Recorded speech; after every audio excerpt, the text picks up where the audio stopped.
오늘은 요한계시록 7장을 함께 다루어 보겠습니다. 14만 4천 명의 유대인들과 흰옷 입은 자들이라는 제목으로 나누어 보겠습니다. 이 요한계시록 7장은 여섯째 인과 일곱째 인의 중간에 자리 잡고 있고요. 삽입장으로 불리웁니다. 여섯째 인과 일곱째 인 사이에 있어서 이렇게 삽입장으로 이렇게 불리웁니다. 지난 시간에도 이제 언급되었지만요. 지금 상황은 환란이 이제 7년 환란 중에서 처음 3년 반은 평화로운 그런 시기처럼 보이고 후 3년 반은 아주 혹독한 환란의 시기가 되는데요. 지금 거의 이제 환란이 이제 막바지에 이르는 이제 그런 시기라고 보시면은 좋을 것 같습니다. 이곳 7장에서 우리에게 두 부류의 그 중요한 신자들을 소개하고 있습니다. 7장은 6장 그 마지막 절인 17절에 그분의 진노의 큰 날이 이르렀으니, 여기 이제 개역 개정에는 그들의 진노의 큰 날이 이르렀으니라고 되어 있는데요. 영어 성경을 보니까 그분의 진노의 큰 날이 이르렀으니 누가 능히 서리오라는 질문에 이렇게 나오고 있죠. 그 질문에 대한 대답을 제시해 주고 있습니다. 7장에 그 묘사된 신자들은 그리스도와 함께 천년왕국에 들어가도록 허락하심을 받은 자들이라는 점에서 진노의 큰 날에 능히 설 수 있는 자들인 것입니다.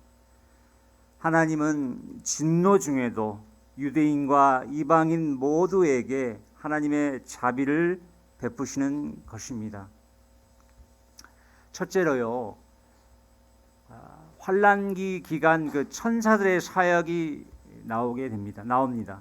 1절에서 3절까지의 내용에서 확인할 수 있습니다. 우선 네 천사들의 사역이 나옵니다. 사도 요한은 네 천사들이 땅 네 모퉁이에 선 것을 보았습니다. 그들은 땅 사방의 그 바람을 붙잡아서 땅, 바다, 나무에 불지 못하게 합니다. 그들 네 천사들은 땅과 바다를 해하도록 권세를 받았습니다. 2절에 나오는 부분이죠. 바람은 하나님의 그 심판을 나타내는데요. 바람을 붙잡았다는 것은 하나님의 심판을 잠시 붙들었다는 의미일 것입니다. 또 다른 천사의 그 사역이 언급됩니다. 그는 동쪽으로부터 올라오고요, 살아계신 하나님의 인을 가졌습니다. 땅과 바다를 해하도록 권세를 받은 네 천사들에게 큰 목소리로 외쳤습니다. 우리가 우리의 하나님의 종들의 이마에 인치기까지 땅, 바다 혹은 나무들을 해하지 말라라고 말합니다. 이 천사들은 하나님의 특별한 사역자들입니다. 둘째로요, 14만 4천 명의 유대인들이 등장합니다. 아까 두 그룹이라고 했잖아요. 그 신자들 두 그룹이라고 했는데 첫 번째 그룹입니다. 14만 4천 명의 유대인들이 등장합니다. 4절부터 8절까지의 말씀에서 확인할 수 있습니다. 4절에서 사도 요한은 인침받은 자들의 수를 듣습니다. 이스라엘 자손의 모든 지파 중 14만 4천 명이 인침을 받습니다. 여기에 나오는 14만 4천 명은 이단 종교에 속한 자들이 아니라 분명히 유대인 신자들입니다. 또한 교회도 아닙니다. 교회는 이미 휴거되어 하늘에 있습니다. 이 14만 4천 때문에 말이 많잖아요. 지나가다 보면 14만 4천에 대해서 이야기하는 그런 사람들 참 많이 보게 됩니다. 여호와 증인도 그렇고요. 여러 이단들이 이 14만 4천을 가지고 많이 우려먹습니다.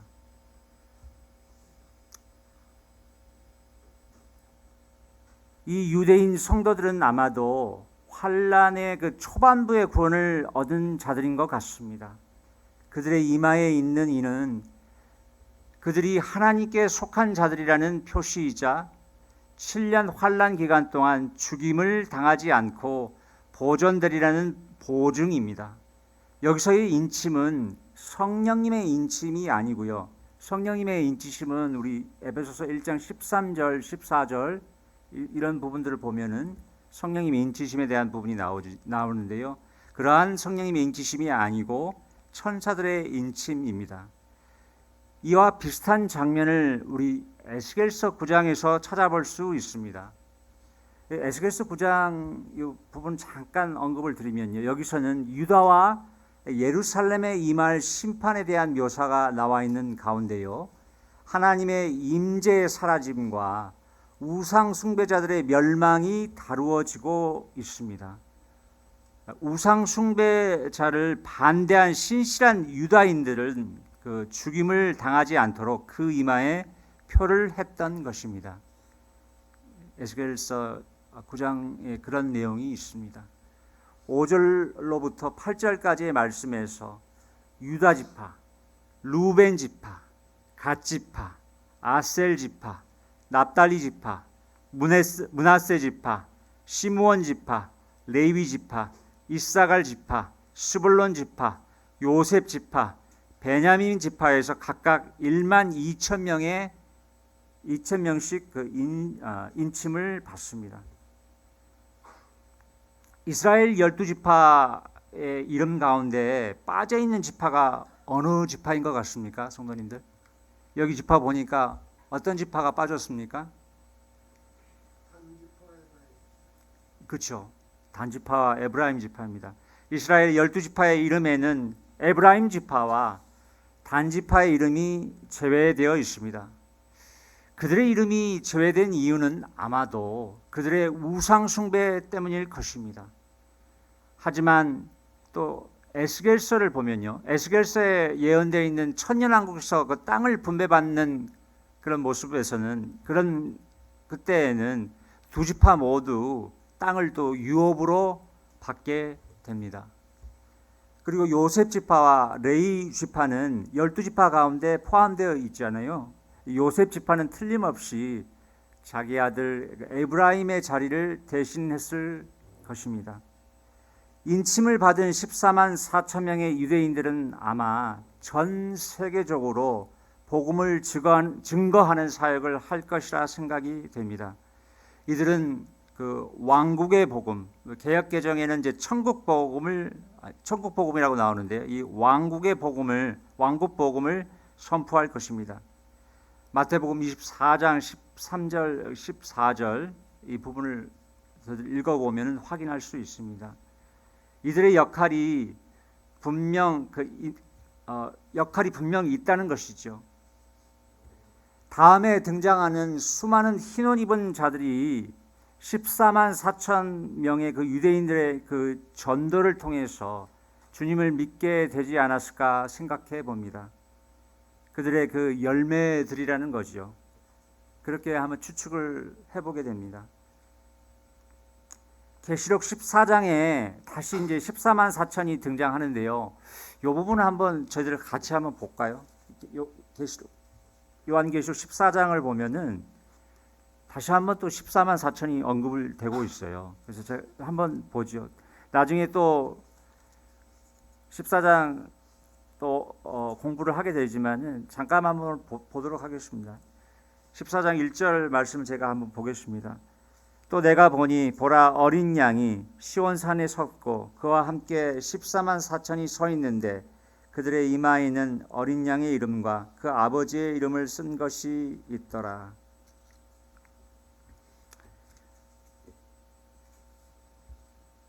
이 1절에서 방금 읽었는데요. 1절에서 어린 양이 14만 4천과 함께 서 있는 것으로 묘사됩니다. 이 부분은 주님의 지상 재림을 나타냅니다. 14만 4천 명의 유대인들은 그리스도의 왕국에 그 입성할 준비를 갖추고 있습니다. 그리고 우리 14장 4절과 5절을 보면요, 이 14만 4천의 사람들이 어떤 사람인지를 말씀을 해주고 있습니다. 제가 또 읽겠습니다. 한번 4절 5절 한번 읽어볼게요. 이 사람들은 여자와 더불어 더럽히지 아니하고 순결한 자라, 어린 양이 어디로 인도하든지 따라가는 자며 사람 가운데서 속량함을 받아 처음 익은 열매로 하나님과 어린 양에게 속한 자들이니 그 입에 거짓말이 없고 흠이 없는 자들이더라. 그들은 정절이 있는 자들로 묘사되어 있고요, 이 시기에 더러운 우상 숭배와 부도덕으로부터 자신을 지키고 절대적인 순종과 헌신으로 어린 양을 따른 자들입니다. 또한 천년왕국으로 들어가 살기 위해서 환난 시대에 구원받은 하나님의 처음 익은 열매들입니다. 그들은 적그리스도의 그 거짓말을 인정하지 않고 그리스도에 대한 견고한 신뢰와 믿음의 고백에 관한 한 흠이 없는 자들인 것입니다. 셋째로 마지막으로요, 흰옷 입은 자들이 이렇게 등장합니다. 9절에서 17절까지의 말씀 가운데서 살펴볼 수 있습니다. 9절에서 요한이 흰옷 입은 자들을 목격하게 됩니다. 그들은 모든 나라들, 족속들, 사람들, 언어들 가운데서 누구도 셀 수 없는 굉장한 무리들이었습니다. 그들은 이방인들, 아마 그 유대인들도 있을 것 같아요. 유대인들 가운데서 주님을 믿은 사람들이었습니다. 보통 이렇게 성경 우리 학자들이 이렇게 대한난을 통해서 나오는 이방인들이라고 많이들 표현하시는 것을 봤는데요, 거기에는 아마 유대인들도 있을 것이라고 생각이 되어집니다. 그들이 그 보좌 앞과 어린 양 앞에 서 있습니다. 그들은 흰옷을 입고 있고 그들의 손에는 종려가지를 들고 있습니다. 여기서 흰옷은요, 14절에서 어린 양의 피로 희게 된 옷, 곧 의의 옷을 나타냅니다. 종려가지는 승리를 상징합니다. 또한 종려가지는 레위기 23장 40절에서 43절을 보게 되면요, 이스라엘이 여호와의 축복을 즐거워했던 구약의 그 장막절을 암시하기도 합니다. 10절에서요, 그들이 큰 목소리로 외치는데요, 구원은 보좌에 앉으신 우리 하나님과 어린 양께 속해 있도다 라고 말합니다. 그들이 하나님과 어린 양께 드리는 찬양 가운데 자신들의 구원에 대해 감사하며 그 구원이 하나님과 어린 양의 공로임을 밝히고 있습니다. 이에 보좌, 그 장로들, 내 생물들 주위에 서 있었던 모든 천사들이 반응을 합니다. 천사들은 보좌 앞에 그들의 얼굴을 숙입니다. 하나님께 경배드립니다. 그들은 아멘, 찬송, 영광, 지혜, 감사, 존귀, 권능, 힘이 영원토록 우리 하나님께 있을지어다. 아멘이라고 말합니다. 여기에 나오는 7가지 요소들을 하나님과 연관하여 묵상해 보는 것도 좋은 것 같습니다. 제가 이 시간에는 이런 거 다 일일이 이야기하지는 않고요. 다시 한번 읽어보겠습니다. 찬송, 영광, 지혜, 감사, 존귀, 권능, 힘이 영원토록 우리 하나님께 있을지어다. 또한 이어서 사도 요한이 장로들 중 한 사람과 대화를 나누게 됩니다. 장로들 중 한 사람이 응답하며 사도 요한에게 질문을 합니다. 흰옷을 입은 이들이 누구이며 그들이 어디서 왔는가라고 말합니다. 이에 사도 요한이 답하는데요, 주여 당신이 아십니다 라고 말합니다. 그러자 그 장로는 사도 요한에게 답변을 하게 되는데요, 이들은 큰 환난 가운데서 나오는 자들이며 그들의 의복들을 씻어서 어린 양의 피로 희게 했다. 그러므로 그들이 하나님의 보좌 앞에 있고 그분의 성전에서 밤낮 그분을 섬길 것이다. 보좌에 앉으신 그분이 그들 가운데 거주할 것이고 그들은 더 이상 목마르지도 않을 것이고 해가 그들을 해하지 않고 어떠한 뜨거운 기운도 그들을 해하지 않을 것이다. 왜냐하면 그 보좌 가운데 있는 어린 양이 그들을 목양하고 그들을 살아있는 물의 원천으로 인도하실 것이기 때문이다. 하나님이 그들의 눈물로부터 모든 눈물을 닦아주실 것이다. 이 장로가요, 이 흰옷 입은 자들이 큰 환난 가운데서 나오는 자들이라고 이야기합니다. 큰 환난은 마태복음 24장 21절에 나오는 특별한 환난, 대환난입니다. 마태복음 24장 21절에는요, 이는 그때에 큰 환난이 있겠습니다.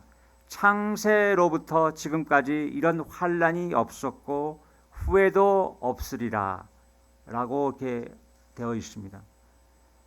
장로는 계속해서 그들이 있는 장소와 그들의 섬김에 대해서 설명을 해 주었습니다.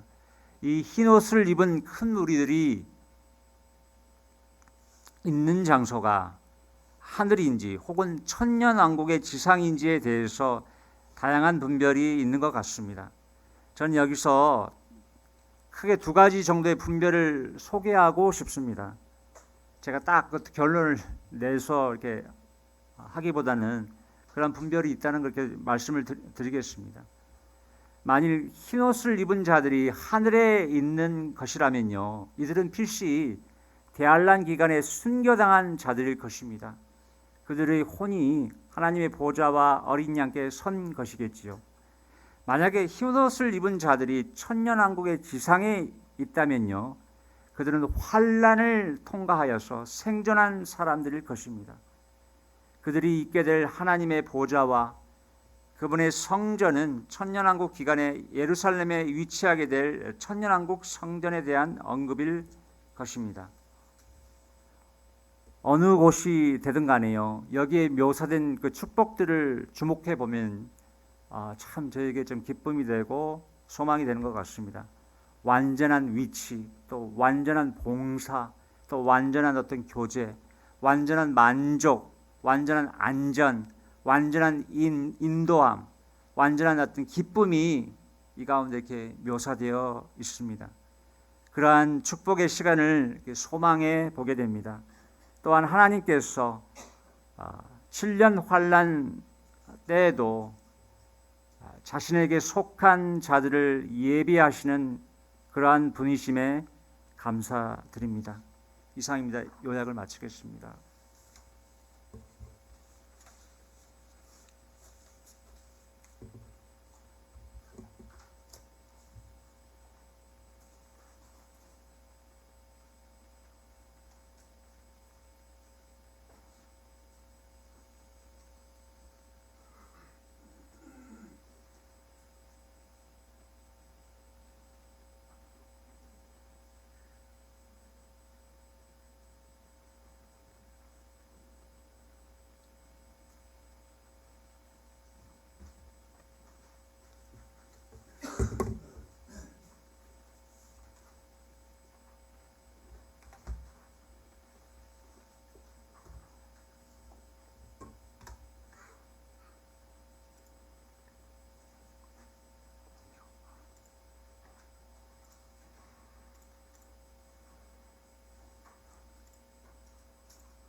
예, 문제풀이를 계속하겠습니다.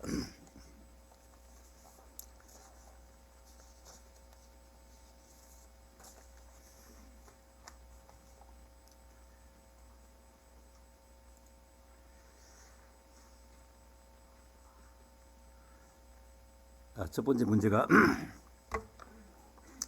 이 다른 천사가 계시록 7장 3절에서 바람을 관장하는 천사들의 심판을 심판을 집행하는 시간을 늦출 것을 요청한 이유는 무엇이며 이를 통해 주님은 어떤 분이심을 볼 수 있는지 자신의 말로 설명해 보세요. 라는 질문입니다. 이 심판을 늦출 것을 요청한 이유는 내 천사들이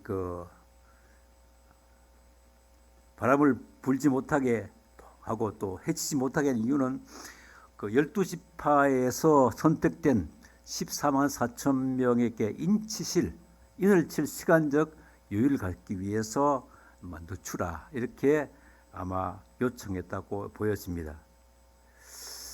그래서 인치심을 받은 그들 14만 4천 명은 장차 이날 7번째 인심판과 또 인심판을 이어서 7 나팔 심판에서 면제를 받을 것으로 보여집니다. 인이 있기 때문에 하나님께서 보호해 주실 것을 보여주고 있습니다.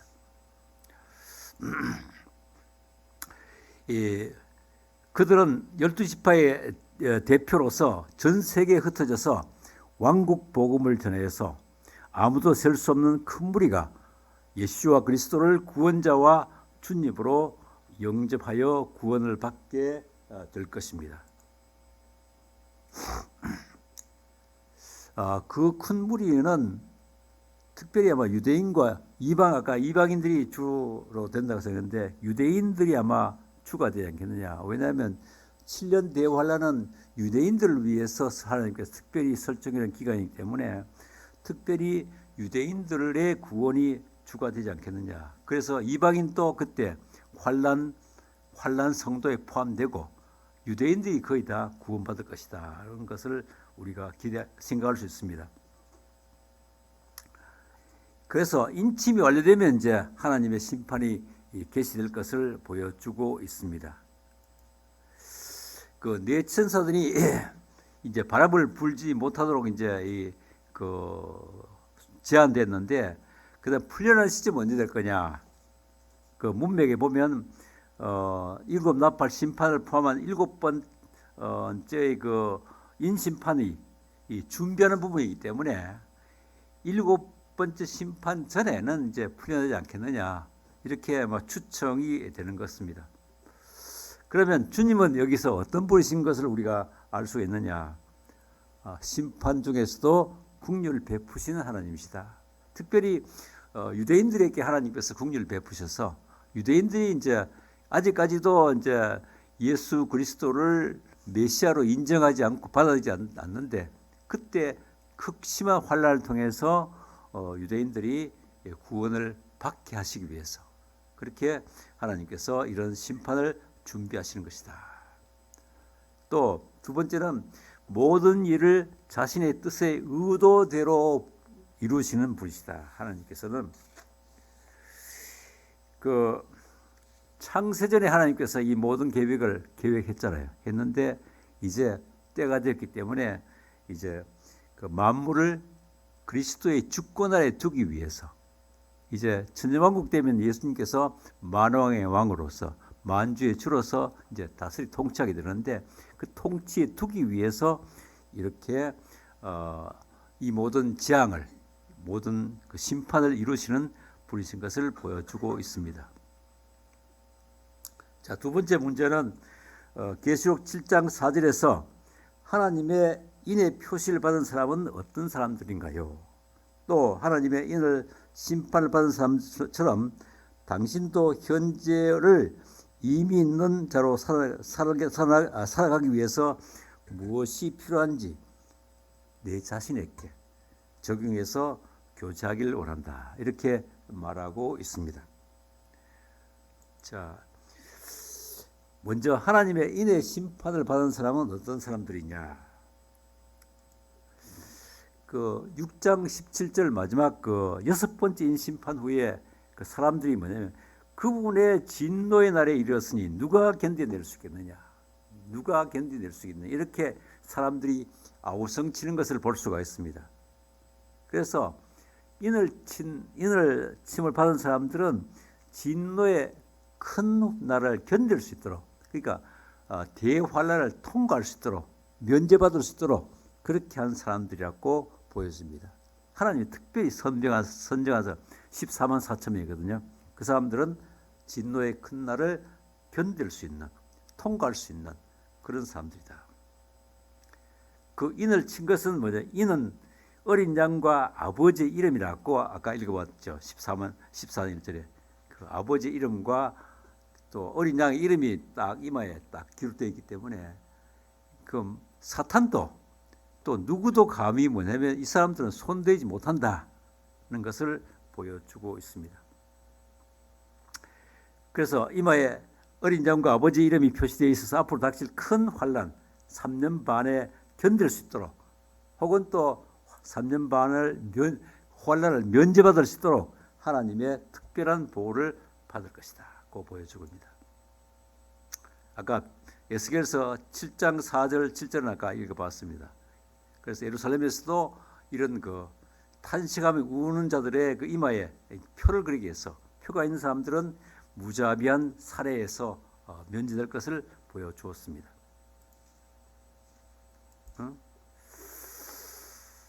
이게 또 왜일까?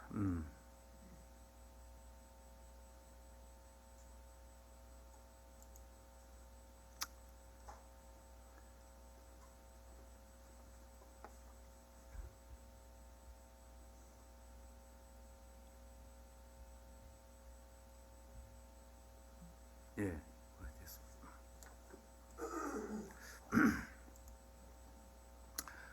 자, 그러면 두 번째, 현재 이민자로 살아가기 위해서 자신에게 필요한 것이 무엇일까요? 내 자신에게. 제 박주환에게 생각할 때는 박주환을 볼 때는 그 사도 바울의 소원같이 내 주 예수와 그리스도를 아는 지식이 너무나 고상하기 때문에 그리스도를 더 깊이 알고 이 본받는 것이 내게 필요한 일이 아니겠느냐. 이렇게 그리스도를 더 깊이 알고 또 그분을 본받는 것, 닮아가는 것이 내게 주어진 일이다 생각되고. 그 다음에 이제 우리 잘 아는 골로새서 3장에 이런 말씀이 있어요. 우리는 하나님의 선택을 받은 자요 거룩하고 사랑받는 자로서 긍휼과 친절과 겸손과 온유 오래 참을 옷 입으라고 말씀했거든요. 이렇게 참 잘 안 되는 거지만 우리가 긍휼과 겸손과 친절과 온유 오래 참음을 옷 입어야 되겠다. 이렇게 박주환은 생각하고 있습니다. 또 누가 누구에게 불만이 있더라도 서로 참아주고 그리스도께서 저희를 용서하신 같이 우리도 서로 용서하는 사람이 되자. 용서하는 사람이 되어야 되겠다. 그 다음 이 모든 것 위에 사랑을 입자. 사랑은 모든 허물을 덮는다 그랬잖아요. 그래서 사랑을 입어야 되겠다. 또 그리스도의 말씀이 우리 속에 풍성히 거하도록 말씀을 마음판에 쓰게 되겠다. 그래서 저도 이 말씀을 많이 이제 암송하려고 지금 그렇게 힘쓰고 있습니다. 특히 지난번에 말씀드렸습니다만 우리 김주달 형님의 내가 영향을 많이 받아서 내가 좀 저 형님 같이 말씀을 많이 외워야 되겠다는 그런 생각을 하고 있습니다. 그 다음에 세 번째는 12지파 이름 중에서 제외된 두 지파를 보면서 지금 나는 하나님의 증인으로서 삶을 살고 있는지 아니면 하나님과 세상을 겸하여 섬기고 있는지 살펴보면서 어떤 삶을 살아야 할지를 나눠 보십시오. 이렇게 하고 있습니다. 아까 얘기했습니다만 12지파에서 단지파와 에브라임 두 지파가 제외되었습니다. 왜 제외되었을까? 아까 얘기했습니다. 이 단지파는 그 자기들께 분배되어 땅이 있었어요. 제비포 그 땅을 버리고 이제 그 북쪽 라이스라는 곳으로 옮겨갔어요. 그래서 거기 옮겨가서 거기서 자신들의 우상을 만들었어요. 그래서 이 우상 숭배가 단지파의 어떤 대표적인 하나의 그 오명이 되었다는 것을 보여주고 있습니다. 신명기 29장 18절에서 21절을 보면 우상 숭배자의 이름을 천하에서 지워버릴 것을 엄중하게 경고하고 있습니다. 이건 이제 신명기 29장에 나다시피 그 모세가 모압 광야에서 다시 한번 이제 율법을 다시 강론하면서 이스라엘 백성들이 이스라엘 땅에 가나안 땅에 들어가게 되면 어떻게 주님을 섬겨야 될지를 강론한 것이 바로 신명기 29장인데 그때 뭐냐면 이 우상 숭배를 엄중하게 경고한 것을 볼 수가 있습니다. 또 계시록 22장 마지막 그 새하늘과 새 땅에서 들어가서 보면 우상 숭배자는 새하늘과 새 땅, 새 예루살렘에서도 들어가지 못하고 제외될 것을 말씀하고 있습니다. 그들이 이제 그 단지파가 그 천년왕국의 땅 분배에 참여합니다. 그렇지만은 단지파는 이 나팔 심판 이후에 재앙에서 보호받는 인치심에서 제외되는 그러한 복을 받지 못한 것을 볼 수가 있습니다. 자, 그다음에 에브라임 지파도 제외됐잖아요. 에브라임 지파가 제외된 이유도 생각해 보면 에브라임 지파는 그 다윗의 집에서 탈퇴하는 데 앞장섰던 그런 지파입니다.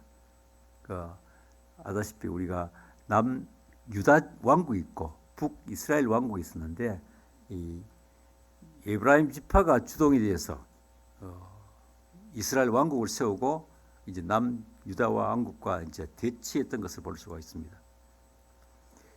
그 에브라임 족속의 여로보암이 이스라엘 족속 10지파를 이제 이끌고 유다 왕 르호보암을 대적해서 북쪽에 이스라엘 왕국을 세우고 유다 왕국을 괴롭게 하고 공격하고 했던 것을 볼 수가 있습니다. 또 여로보암도 금송아지 2개 만들었어요.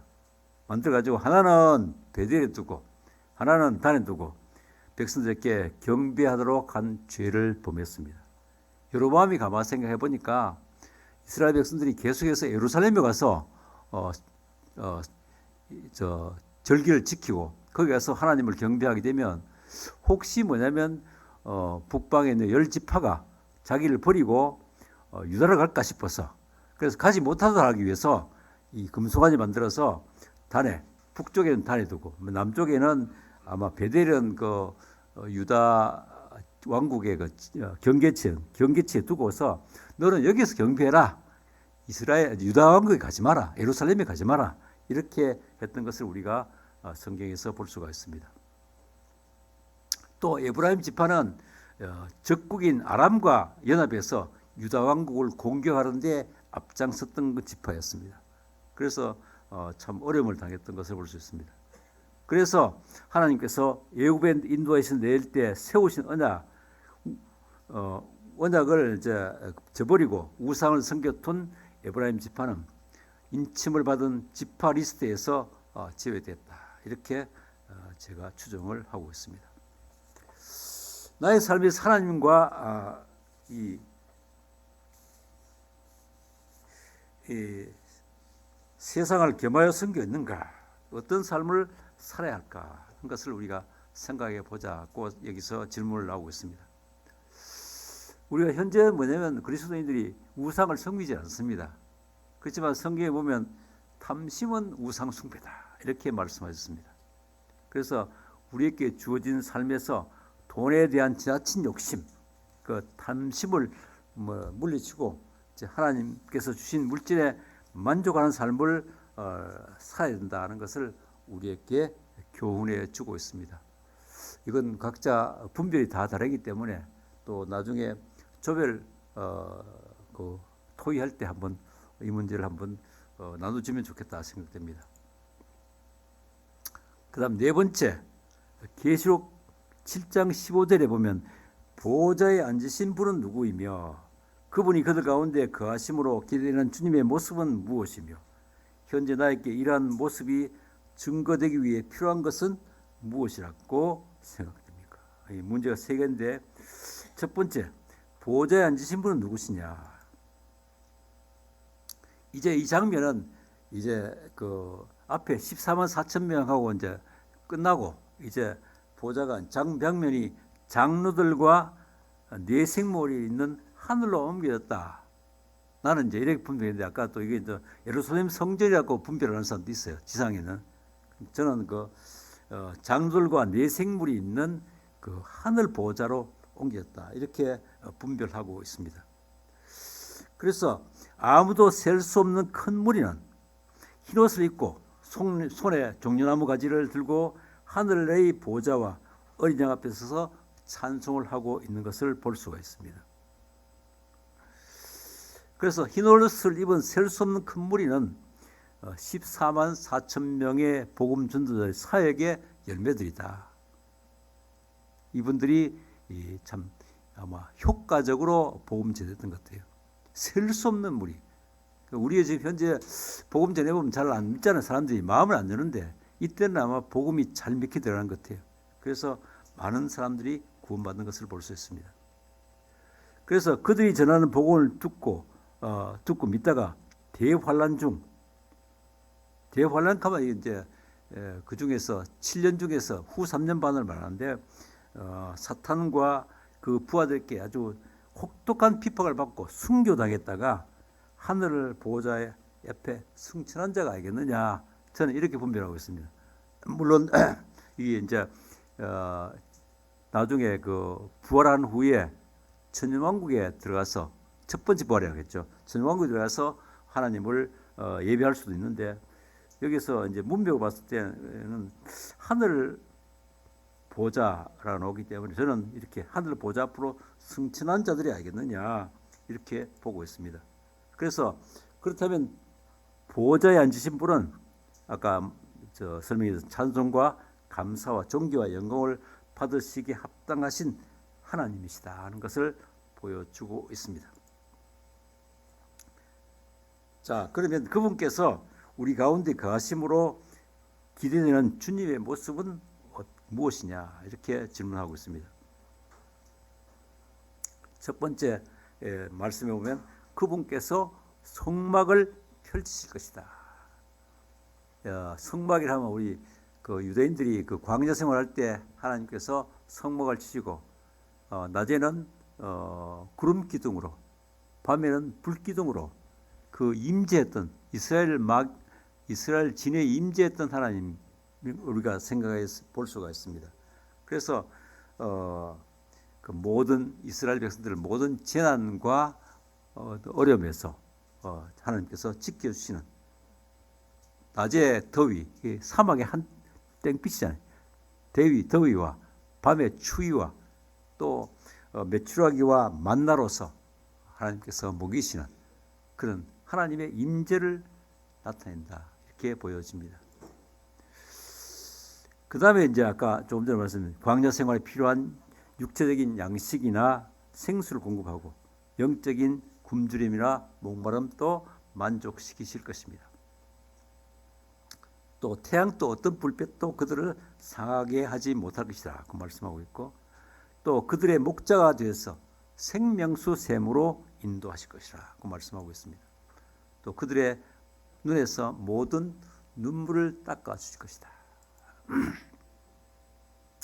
이 새 예루살렘에 들어가게 되면요, 이 계시록 21장에 나오는데 보라 하나님의 성막이 사람들 가운데 있고 그분께서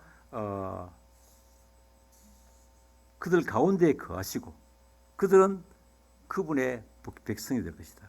하나님의 성막이 이제 우리 가운데 있으면 우리는 하나님의 백성이 되고 그분은 우리의 하나님이 되고 하나님께 친히 그들 가운데 이제 거하시고 또 우리들의 모든 눈에서 눈물을 닦아 주실 것이다.